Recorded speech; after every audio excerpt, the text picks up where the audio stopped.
Om Swastiastu. Perkenalkan, kami dari kelompok 4. Di sini kami akan menjawab pertanyaan yang diberikan oleh dosen pemasaran lanjutan. Perkenalkan, nama saya Stefani Agrisyakana dengan NPM terakhir 343. Di sini saya akan menjawab pertanyaan nomor 1, yaitu apa yang dimaksud dengan sistem saluran pemasaran. Yang dimaksud dengan sistem saluran pemasaran adalah sekumpulan organisasi yang saling bergantung dan berpartisipasi dalam suatu proses yang menjadikan suatu produk atau jasa itu tersedia untuk dapat digunakan dan dikonsumsi. Pentingnya saluran pemasaran ini berperan untuk membuat calon pembeli benar-benar membeli produk yang disediakan oleh saluran pemasaran, melayani pasar, dan juga membuat atau menciptakan pasar. Jadi, bagaimana sistem saluran pemasaran mendesain toko-toko retail tersebut sedemikian rupa sehingga calon pembeli tertarik untuk melakukan lebih banyak pembelian dari yang pernah dilakukan sebelumnya. Sekian jawaban dari saya. Terima kasih. Om Swastiastu. Perkenalkan, nama saya Niko Supiati dengan 3 digit NPM terakhir yaitu 383. Di sini saya izin menjawab dan melanjutkan pertanyaan nomor 2, di mana pertanyaannya yaitu pekerjaan apa yang dilakukan oleh saluran pemasaran. Jadi adapun pekerjaan atau peranan dari saluran pemasaran yaitu akan saya bagi ke dalam 8 poin utama, di mana yang pertama yaitu mengumpulkan informasi mengenai konsumen saat ini atau konsumen potensial, mengenai apa yang mereka inginkan dan apa yang mereka butuhkan dari suatu produk. Kemudian mengumpulkan informasi terkait kompetitor. Ini bisa mencakup seperti harga yang ditawarkan oleh kompetitor dan juga rangkaian produk yang ditawarkan oleh kompetitor. Di samping itu juga mengumpulkan informasi mengenai faktor-faktor dan hal lain di lingkungan pemasaran yang sekiranya dibutuhkan oleh perusahaan. Kemudian yang kedua yaitu mengembangkan dan menyebarkan komunikasi persuasif untuk mendorong pembelian konsumen. Yang ketiga, menegosiasikan harga dan mencapai suatu kesepakatan dengan pembeli sehingga dapat terjadi pertukaran barang atau jasa. Yang keempat, memesan produk kepada perusahaan apabila produk sudah kosong atau produk sedang high demand.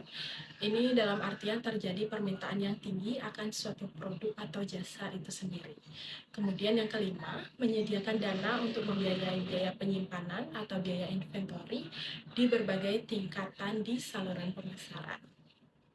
Kemudian yang keenam yaitu mengasumsikan atau menanggung resiko yang terkait dengan pelaksanaan pekerjaan sebagai distributor atau saluran pemasaran, di mana ini seperti produk tidak terjual, produk tercuri, atau kegagalan dalam penyimpanan, dan resiko lainnya. Kemudian yang ketujuh yaitu menyediakan penyimpanan produk dengan baik dan juga memastikan pergerakan produk yang baik dari tempat penyimpanan hingga sampai ke tangan konsumen. Kemudian yang terakhir yaitu menyediakan berbagai metode pembayaran bagi konsumen atas tagihan mereka melalui bank dan lembaga keuangan lainnya. Baik, sekian yang dapat saya paparkan dan sampaikan terkait jawaban nomor 2. Untuk waktu dan tempat saya serahkan kepada rekan saya. Terima kasih. Perkenalkan, nama saya Niwian Sintia Dewi dengan NPM terakhir 385. Di sini saya akan melanjutkan terkait pertanyaan nomor 3, yaitu bagaimana seharusnya saluran pemasaran dirancang.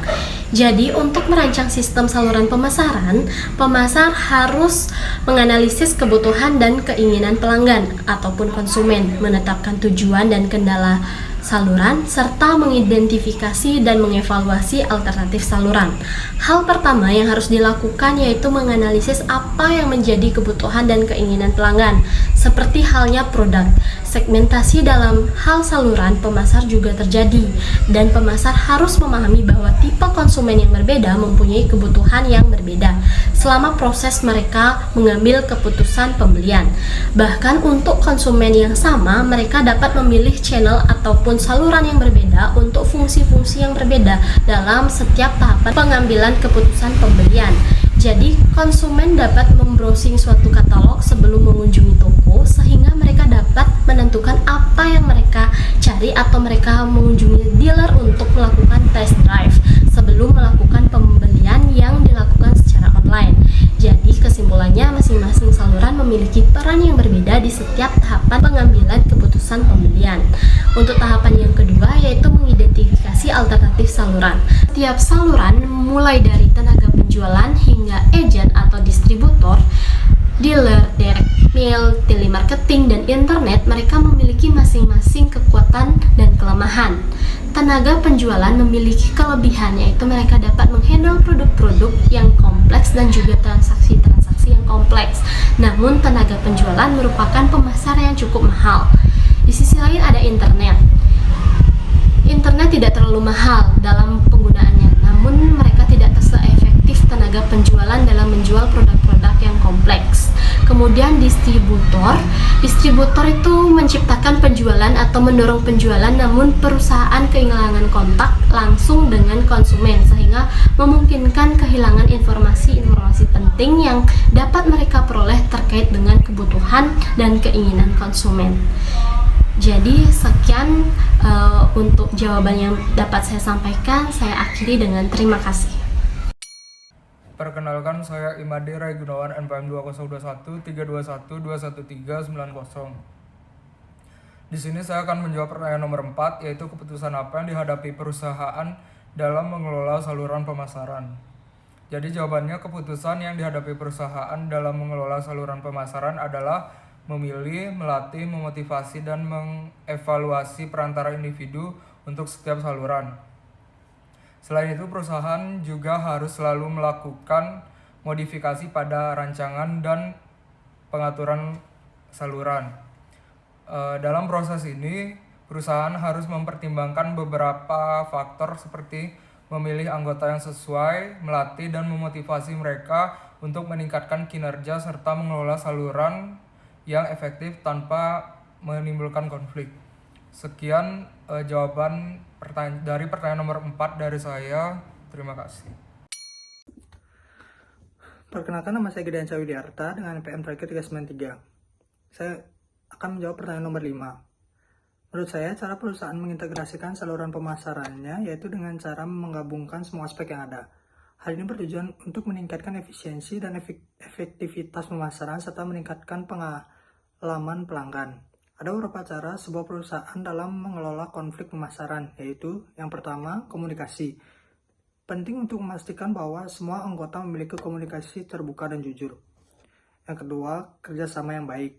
Sangatlah penting untuk sebuah perusahaan memiliki kerjasama yang baik antara anggota saluran. Sekian, terima kasih. Baik, di sini saya Niko Mangayu Arisanti dengan NPM terakhir 384 akan menjawab pertanyaan nomor 6, yaitu tentang isu utama dari e-commerce. Namun sebelumnya saya akan menjelaskan sedikit pembahasan tentang praktik e-commerce. Jadi, e-commerce sendiri menggunakan situs web untuk melakukan penjualan produk dan jasa mereka secara online. Penjualan retail sangatlah meledak dalam beberapa tahun terakhir ini mengingat perkembangan teknologi yang sangat pesat. E-commerce dapat menghemat tempat, staf, hingga inventaris perusahaan. Faktor keberhasilan dari e-commerce adalah perusahaan harus membuat situs web yang cepat, sederhana, dan mudah diakses. Yang kedua, perusahaan memberikan saran secara langsung dan aktif terkait produk kepada customer. Yang ketiga, memastikan keamanan dan privasi dari customer di saat mereka melakukan pembelian secara online.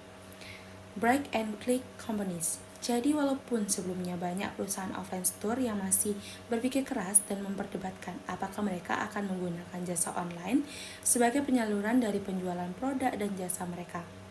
Namun pada akhirnya perusahaan menambahkan internet sebagai saluran distribusi setelah melihat seberapa banyak dan seberapa besar bisnis yang dihasilkan secara online. Dalam hal ini, kita ataupun perusahaan harus memeriksa kebiasaan dari pembelanjaan customer lebih dekat, karena itu sangat penting untuk mengecek. Dalam hal ini ada 3 strategi untuk mencoba mendapatkan penerimaan dari pelanggan. Yang pertama yaitu tawarkan berbagai merek melalui promosi di internet. Kedua, menawarkan komisi yang lebih tinggi kepada mitra offline untuk mengurangi dampak negatif terhadap penjualan. Yang ketiga, menerima pesanan di situs web, namun meminta pengecer mengirimkan dan mengumpulkan pembayaran. Jadi inti dari jawaban pertanyaan nomor 6 ini yaitu isu-isu utama e-commerce. Yang pertama meliputi privasi dan keamanan data, pajak, ketidaksetaraan akses, pembajakan, regulasi, logistik, persaingan, dan dampak lingkungan. Perkenalkan, nama saya Muhammad Abdul Hakim dengan NPM 202132121351. Jadi di sini saya akan menjawab pertanyaan nomor 6, yaitu apa isu utama dari e-commerce dan m-commerce. Oke, seperti yang kita tahu bahwa e-commerce itu merupakan media pemasaran dan penjualan dengan melibatkan pihak kedua sebagai penyedia sarana secara elektronik. Nah, biasanya ini menggunakan fasilitas marketplace sebagai pihak kedua. Sedangkan m-commerce ini merupakan bentuk dari e-commerce, hanya saja fokus pada sarana mobile atau ponsel.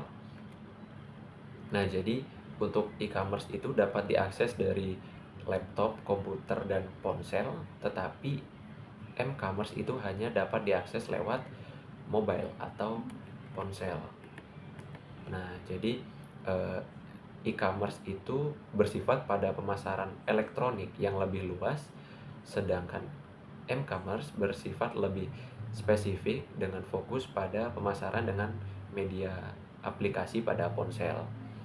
Contoh aplikasi-aplikasi e-commerce dan m-commerce yaitu contoh aplikasi e-commerce itu seperti Shopee, setelah itu ada Tokopedia yang bisa diakses lewat komputer, laptop maupun HP. Sedangkan m-commerce itu contohnya ada Gojek, Grab, dan lain-lainnya yang hanya bisa diakses lewat mobile karena ada verifikasi nomor ponsel di login untuk masuk ke akun tersebut. Begitu. Mungkin sekian dari saya. Terima kasih. Baik, sekian pemaparan dari kami kelompok 4 mengenai menjawab pertanyaan yang diberikan oleh dosen manajemen pemasaran lanjutan. Kami mohon maaf jikalau ada kesalahan kata atau kalimat yang kami ucapkan. Terima kasih. Om Santi, Santi, Santi, Om.